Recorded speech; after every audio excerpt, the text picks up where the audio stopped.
When you get a haircut, get a barber you have known since you were a little bitty boy sitting in a booster chair. Or you might look like Larry Moe or Curly if a stranger cuts your hair. Well, Butte, Montana, just passing through.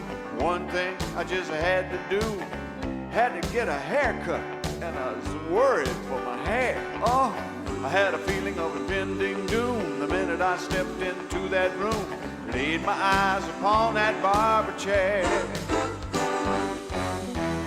There was a Macho Barber shop. Hair dryers were mounted on a rifle rack. There were no mirrors. The barber chair was a Peterbilt. Barber walked in, he was huge, 7 feet tall, 300 pounds of spring steel and rawhide, wearing a hard hat and chewing a cigar. Had on a t-shirt that said, "I hate musicians." Threw me in the chair, sneered, and said, "What'll it be, pal?" Now, a lot of people would be intimidated in a situation like this. I was not. I am what I am, play my piano and sing my little songs. I looked him right in the eye and I said, "I'm a logger. Yeah, just in from Coos Bay, Oregon. Been topping trees. Quite possibly the toughest man in the entire world." He said, "All right." He gave me a haircut. I walked out there, friends, my hair was gone. Made Kojak look like William Lee Golden. Yeah, had a tremendous craving to operate heavy equipment. Now, you might think that that Butte, Montana haircut's the worst any man could ever get. Wrong. Well, a few months later, I was way down south, grits and gravy and a hush-show mouth. Hair so long, I'm starting to look like a man in drag. It was then that the sheriff walked up and said, "Hey, boy, you got too much hair on that head. You better get yourself a haircut or a dog tag." Well, when I stepped into the shop, I realized immediately that I was dealing with a born-again barber.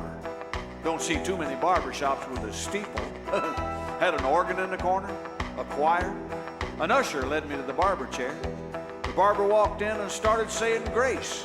"Oh, Lord, for these haircuts we're about to receive, may we be truly thankful. Dominus possum pox probiscus postmortem et tu brute puella carborundum."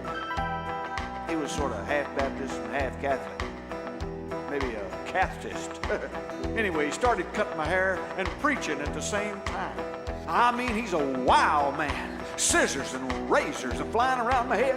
He's talking about the evils of dancing and drinking and liquor and sex and wild women and music and the music business. Then he looked down at me and said, "What do you do for a living?" Now, I'm not ashamed of what I do for a living.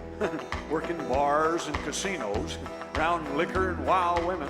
Hey, I just play my piano, sing my little songs. I looked him right in the eye and I said, "I run this church for loggers." Oh, when you get a haircut, be sure to go back home.